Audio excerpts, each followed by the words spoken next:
is the beauty of decentralized technology as well, right? Is it's not controlled by any one central organization that can then change the rules to be in their favor anymore. That's the old system. The new system is everybody has a say over what those rules are, voting rights, and everybody has the chance to enter no matter how rich or poor they are.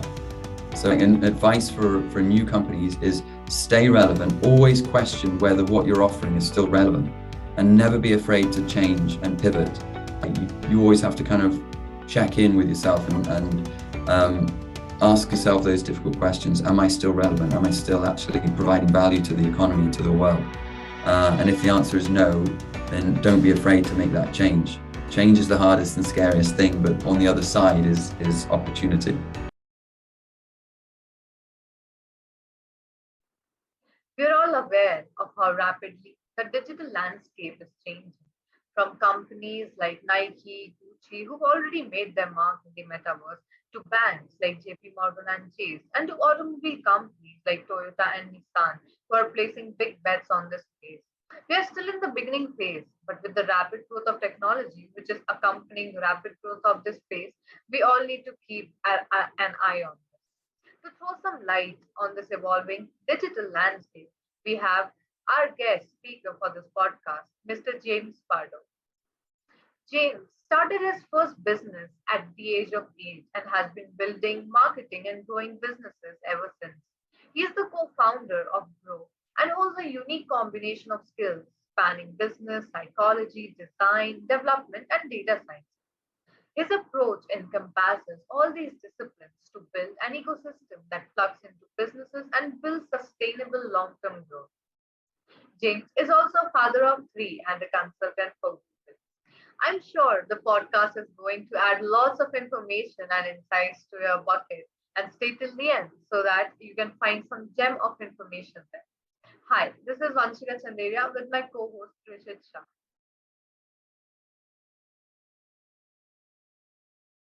So, welcome to the podcast, James. We are very, very glad to have you here and we are looking Pleasure. forward to the conversation.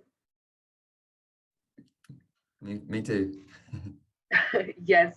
So, before we get into the conversation, we would like to know a brief of your journey from building your first business when you were, I think, 8, and then now to running one of the fastest growing companies in Dubai. So, how did it all happen? Right. Well, going all the way back to when I was 8, I guess the inspiration was my grandfather, who ran his own business, an electronics business, and he made me realize that it was possible. And so I kind of, yeah, always since childhood have had this entrepreneurial spirit. And when I was 8, essentially it all started when my parents bought me 2 stick insects, and those stick insects bred. And I was really interested in insects at the time, and so I nurtured the eggs, and then I still remember the day when they all hatched, the excitement when I had a whole bunch of baby stick insects coming out, and of course they grew up, and then they bred and had more stick insects until I had more than I could handle. And at the time, my mother used to go to car boot sales in the UK and sell children's clothes, and so I went along with her and sold my stick insects. And yeah, I mean, for an 8-year-old, I guess it was quite good. I just kept breeding them and selling them, and I made a decent amount of money, which was useful because I didn't have anything else, like any pocket money and stuff, and it gave me that kind of sense of independence.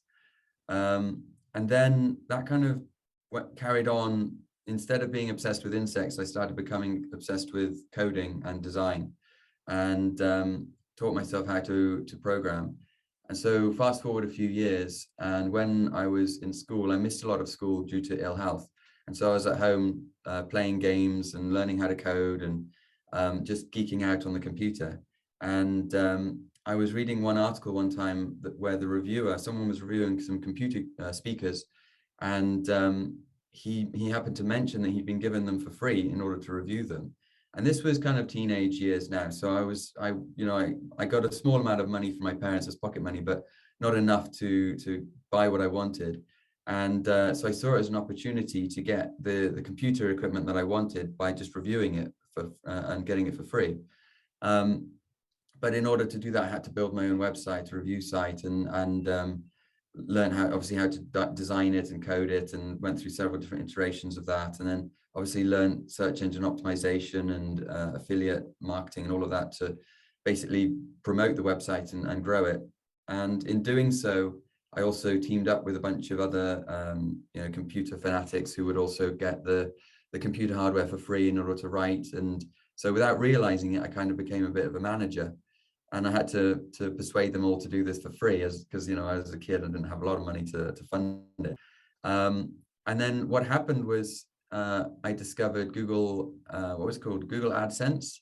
So I put Google AdSense on the website and started to make quite decent money. And the website started to grow and grow until I think our peak, we were generating 20,000 visitors per day. But the thing is, I guess maybe it was bad timing, but or good timing in a way. But essentially, this was when, so I was living in Dubai at the time, and all my friends were leaving Dubai to go to university abroad. And so I was kind of left here on my own and hearing all these stories of how great uni life was, and I felt like I was missing out. So one of the reviewers for the website was actually fully employed in the UK, and he found a job opening for me to go to the UK and work part-time. So I did that, made friends with all of the interns in the office, and basically had part-time, was earning an income, but also having the social life and the uni life with the interns. So it all worked out. And so what happened with my job in the UK, my boss was quite flexible, and he was okay for me to work remotely. So I carried on doing that, but it was still part-time. So the other half of the day I was doing freelance work. And my girlfriend at the time, she was working in marketing for a retail company here. And so we teamed up to do the e-commerce websites, to develop the e-commerce websites for her company, which then fortunately ended up winning Best E-commerce Website Award at the Internet Awards. And so it all came together, because at that point I was getting very busy with my freelance work. I was making more money doing that than I was in my part-time job. So I resigned from my part-time job and went full-time freelance. And then once me and Laura, once we built the website and did that, we realized we make a pretty good team. So I was focusing on the website, she was focusing on the marketing side. And so she started getting involved with my freelance clients as well. And long story short, we formed Grow, which is the company that we have today. And that was 10 years ago. And so that was all going really well until I started speaking to a business growth specialist, like a consultant. And we were talking about how with an agency, how do you scale an agency? Because when you win more business, you have to hire more staff. So as your income goes up, your expenses go up equally, pretty much. And so it's a very, very difficult business model to scale. We can find really niche agencies. Like, for example, we had one that was in, we had a client that was in health and wellness. And so we went to the network, we found an agency that only does email marketing and automation in health and wellness, and one that only does performance ads within health and wellness, and one that only does organic and influencer marketing, organic social and influencer marketing within health and wellness. And can you imagine like the depth of expertise that each one of these has? So rather than having kind of broad, like shallow experience, they got really, really deep experience in all of those sectors. And so the chances of those clients succeeding go up exponentially as well. So it's win-win-win. So that's kind of where we find ourselves today. And we're in this pivoting point where we still have legacy clients that we've been working with for years, that we're still doing their marketing for them. But slowly but surely, we're transitioning away from that to do the growth consultancy and giving the implementation to our partners instead. So that's where we are today. So speaking about digital marketing, what are the changes and trends that you've observed since you are in the industry, especially when it comes to content, and what according to you is the future of content? So I think you kind of go back, if we go all the way back to, well, even before the internet, actually, think about the old textbooks that we used to use. They were so boring. It was just, information without any creativity, no graphics, nothing. And I guess it was the same with the early days of the internet. And over time, you just look at the direction it's moving in, and it became slightly more interactive. You use images and pictures, and then came along animated GIFs, then came video, then came, you know, production level video. And then now we're looking at, you know, virtual reality, augmented reality, and you just look at the direction, it's just becoming more and more immersive.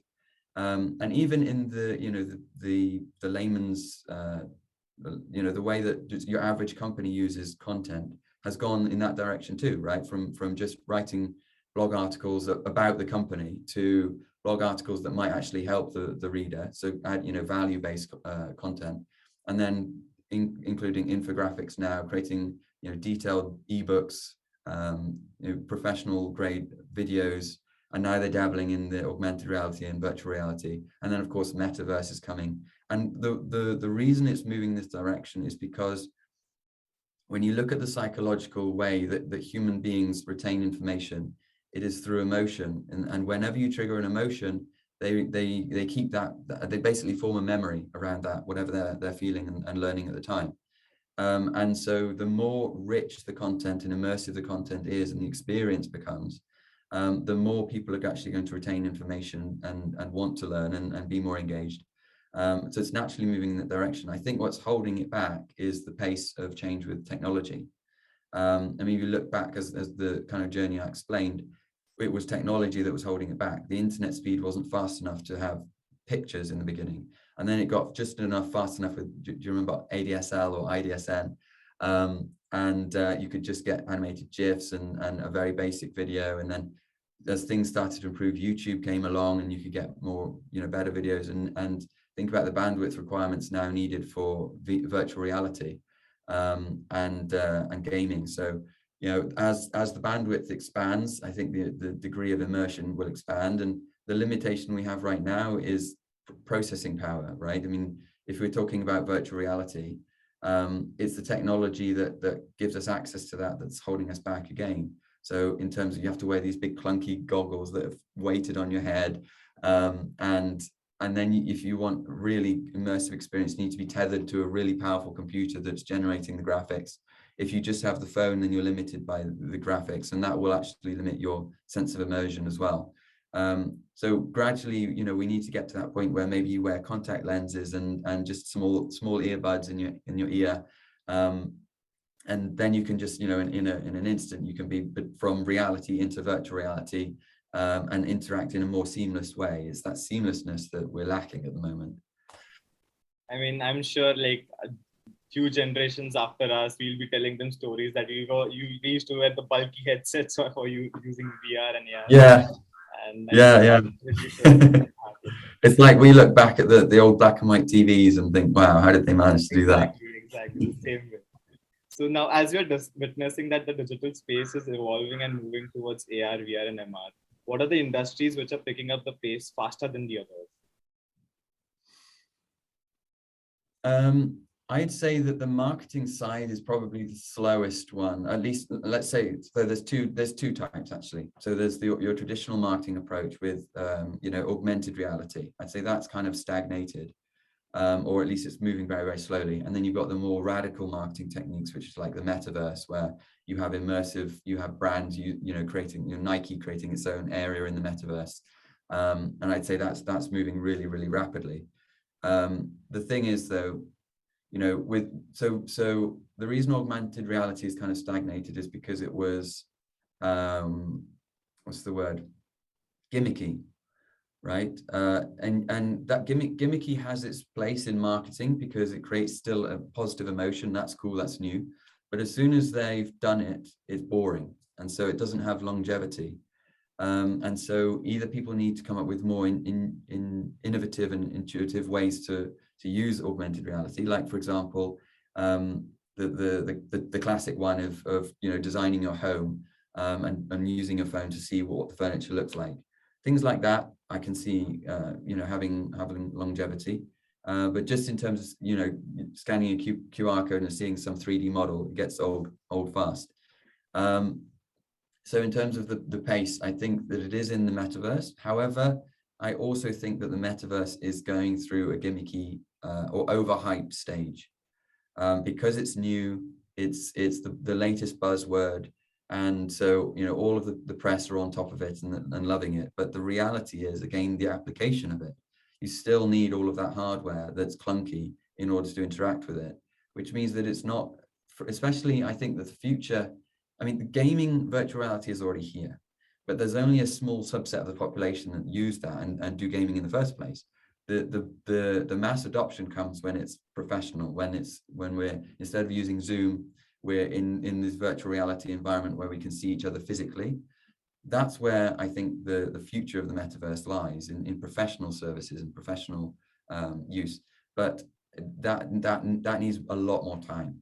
So right now we see, billions of dollars being pumped into the metaverse and blockchain technology and all of this, which is great. It needs to happen, but I think that there's going to be a spike, a peak, and a trough.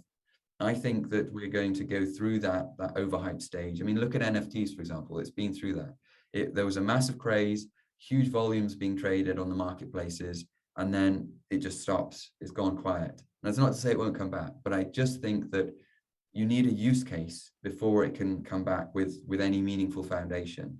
And with NFTs, just owning something has its value in certain areas, but owning a generic graphic that someone has created is the same as owning a generic piece of art that someone next to me just painted. It's gone beyond that level of common sense. It's gone into hype, and it needs to come back again.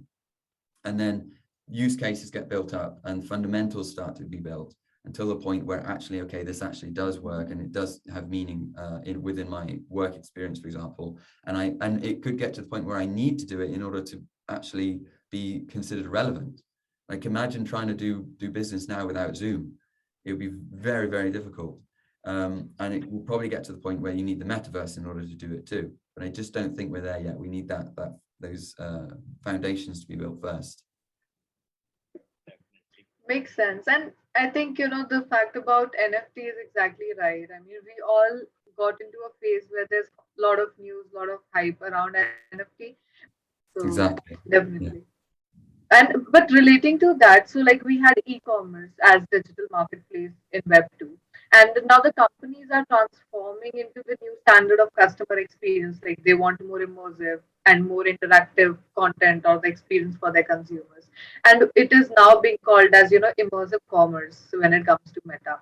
So where you can enhance the experience of products listed with AR and VR technology, what, in your opinion, and majorly, how do you think this type of commerce is going to bring an impact to the companies and the brands and the consumer? Well, I think that's the one place that augmented reality might have value. As I was talking about in terms of seeing your furniture within the house, being able to you see an object in 3D, rather than just as one picture on Amazon.com, for example. So it has value there, and in order for people to kind of get that sense of tangibility, tangible items that they're buying digitally. And that means that more and more people will move again to the digital space and away from physical retail stores. But I think in terms of e-commerce within the metaverse, I think we're really far away from that at this stage. The reason that you see the Nikes of this world in the metaverse is more for the press exposure. They get coverage because they've now bought land in the metaverse. It's all marketing, but they're not actually going to be generating sales within the metaverse at this stage, in my opinion. And I think the reason is because there's not enough people using it. And again, it goes back to that virtual reality interface is not seamless enough yet. So I still think the whole thing is a big marketing ploy at the moment. Makes sense. Makes sense. So, and also to kind of touch upon a different perspective to all this metaverse buzz that we are having, rather. So, metaverse, it is, seen as that, it will also become a way of people to escape the reality, like where people can be whoever they want and kind of have the avatars in whichever, color and whatever, however they want to look like and all these things. So, how do you feel psychologically it is going to affect the human beings or other people who are using that kind of experience? if Meta's got anything to do with it, they are going to use all of the tricks in the book to pull people in and keep them there. And it's going to be, you know, metrics in terms of the amount of time people spend and how they engage, which is not a good thing, because we've seen the damage that causes within, you know, Facebook and social media as well. But I think it's inevitable, because that's how they make money, and that's how it works. But in terms of how that affects people in reality, I think it's just going to be more of the same, or potentially worse, because you know how addictive games can be, especially the more immersive ones. It could be the case where humans get addicted to the metaverse. And how is that going to affect their relationships outside of the metaverse? Maybe it doesn't matter. If we're all living in the metaverse 100% of the time, it doesn't matter. But if you look at what's happened in terms of, you know, families sitting around in the living room, all on their phones, not actually talking to each other anymore, it's probably more of the same. But you know, when they're in the metaverse, they won't even see each other physically. Like they might be sitting next to each other, but they can't see each other. And then also, I think you should look at, if you're experienced with Twitter, it's a good place to see what happens when you have an anonymity and people are kind of hiding behind an avatar.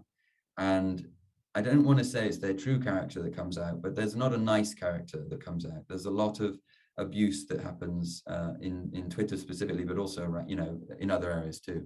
When people are anonymous, they feel like they can say whatever they want and don't realize the impact it has on the recipient. And so there could be a negative, you could end up going into the metaverse and finding that people are a lot more nasty than in reality, which then creates this bad, especially for younger kids who are just learning about life and stuff. It creates this bad image of humanity and what people are like. So it could end up, you know, the issues of cyberbullying and things like that, and you know, getting people to just, you know, young kids who are raised in the metaverse and then going into real life and expecting people to treat them that way as well. It's not healthy. So I think a certain, you know, it needs to be, I don't know if it needs to be regulated, but definitely it needs to be, there's a lot of thought needs to be given to how all of that works psychologically. I can't see it being too positive, to be honest. I think Meta has to work on a lot of regulations and guidelines before they'll actually launch this metaverse place. And, you know, because a lot of kids will also be using these platforms and they'll be exposed to such stuff, which is, I think they need a lot of regulations and guidelines before we get into this aspect of it. True. Yeah. And the regulations part was not actually considered for the current social media handles like Twitter and maybe Insta and all this. And now they came to a point where the you know, regulators have to involve and indulge to stop them from where they're moving towards. So I think before at least we come up with this technology in place, this has to be set in, you know, in advance of the time, so that that problem doesn't come again. I think you're right. Like the problem is that technology moves faster than the governments and regulators.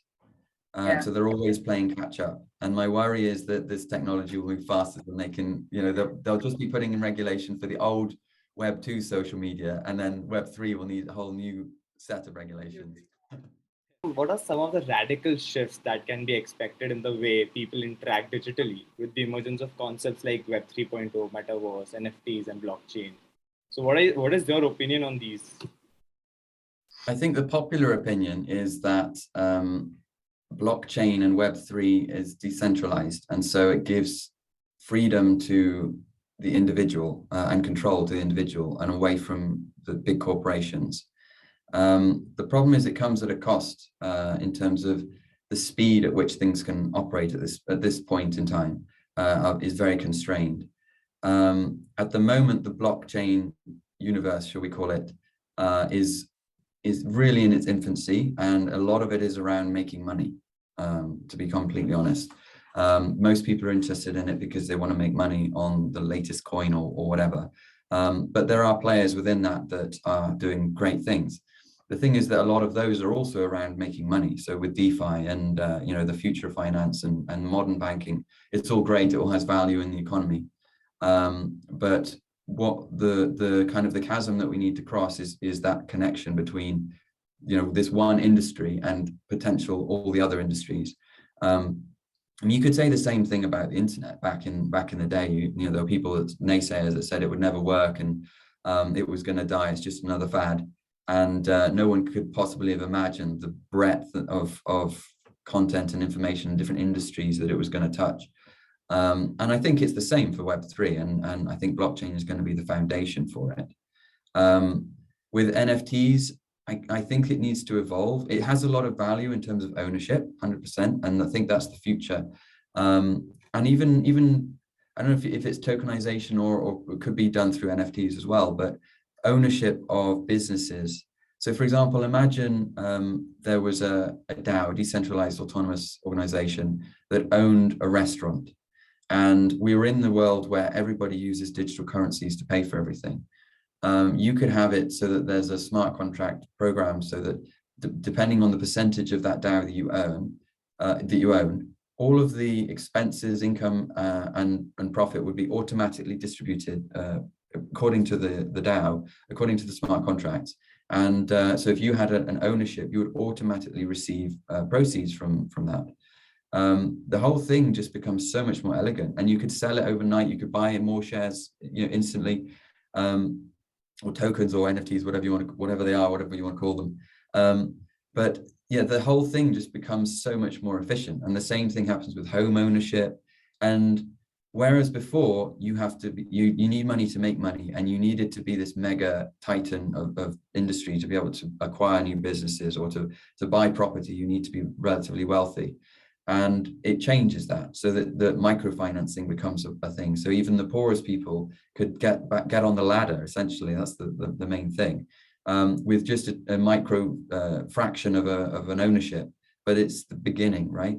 And so I think that whereas before it was out of people's reach, and so they weren't that interested in learning about it or doing anything about it, now it becomes within people's reach.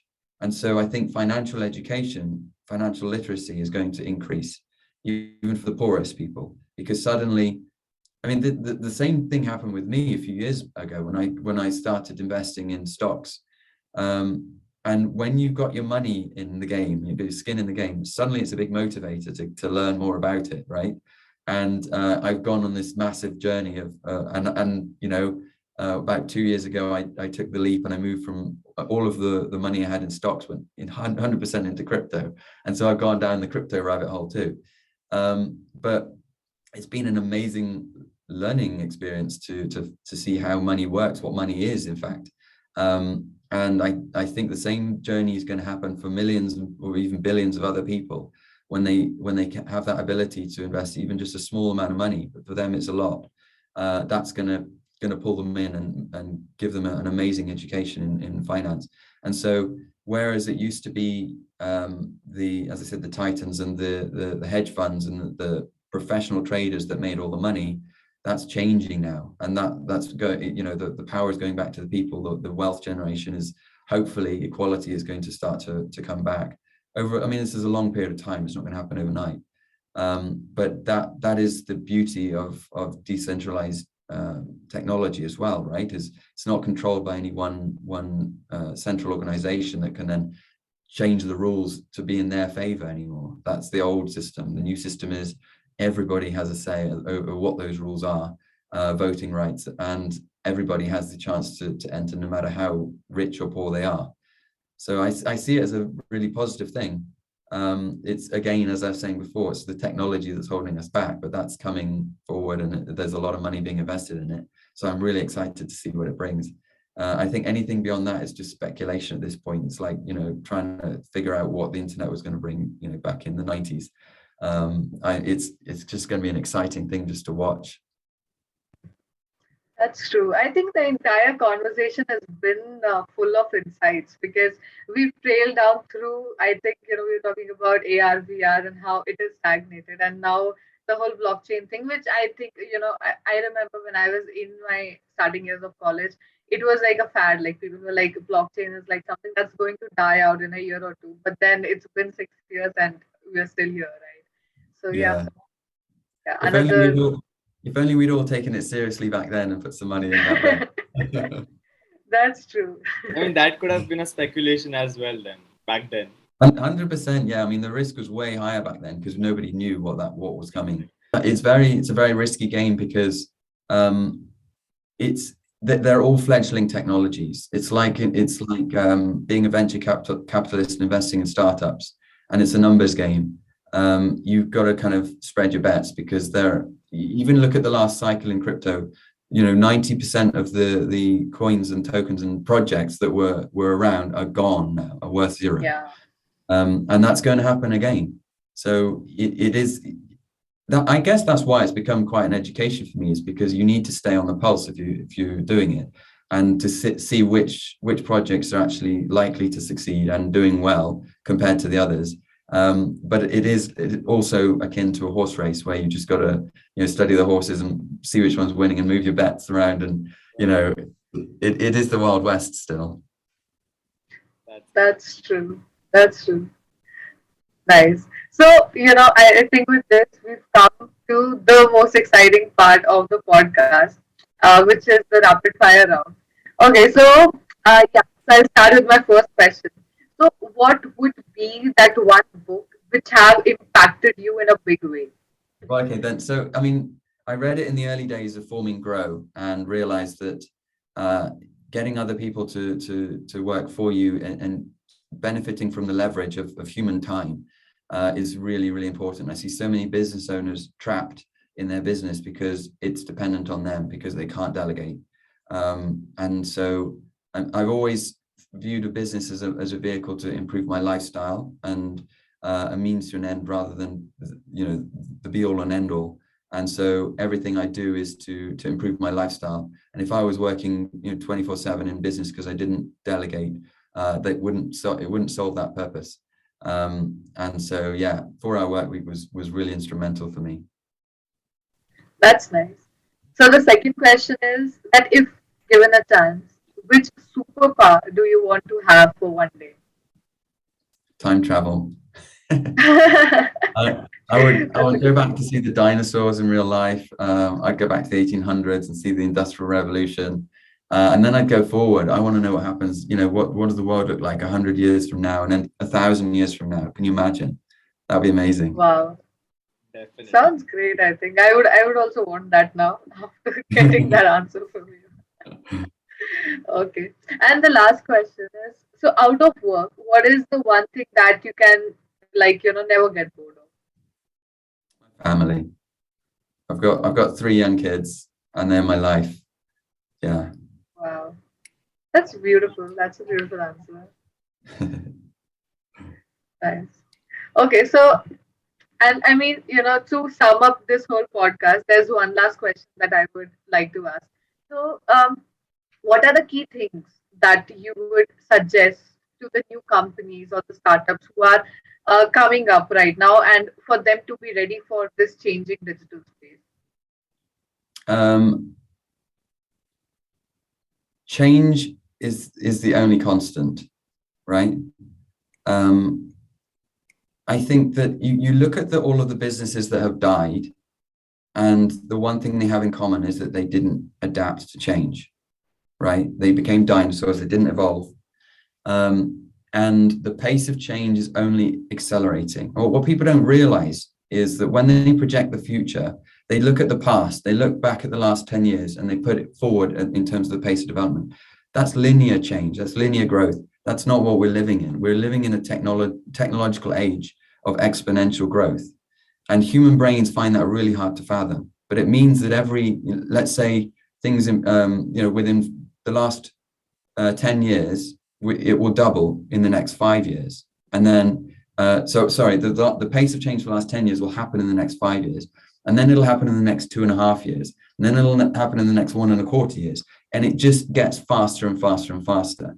And businesses that aren't ready for that level of change are not going to last. And I know it's hard. I mean, that's why Kathy Woods and her investment thesis is all around the technology sector. And even though with the recent dips, she's still like steadfast in her knowledge, because when you have exponential change and exponential growth, these dips are going to be minuscule on the big picture when you get the other end of that chart. And so I would say an advice for new companies is stay relevant, always question whether what you're offering is still relevant, and never be afraid to change and pivot.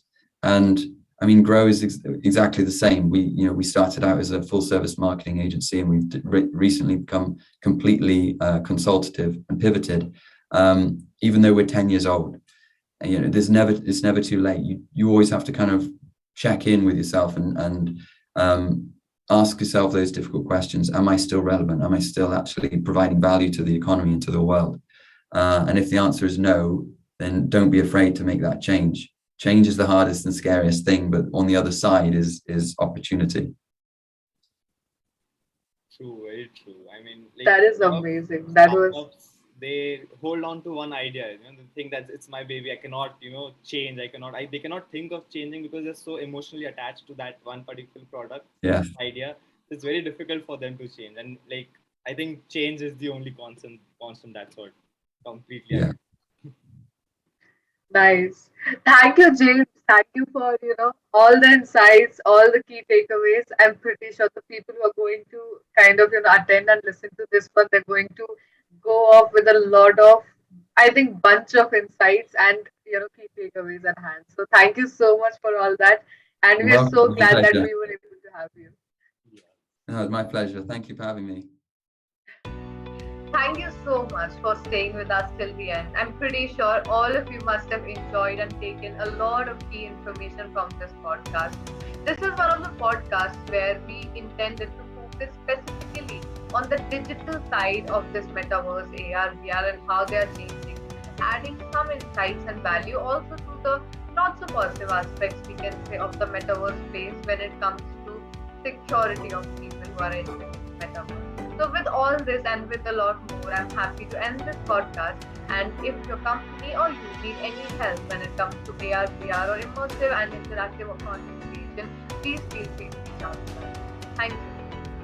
This is one of the podcasts where we intended to focus specifically on the digital side of this metaverse, AR, VR, and how they are changing, adding some insights and value also to the not so positive aspects, we can say, of the metaverse space when it comes to security of people who are entering the metaverse. So with all this and with a lot more, I'm happy to end this podcast.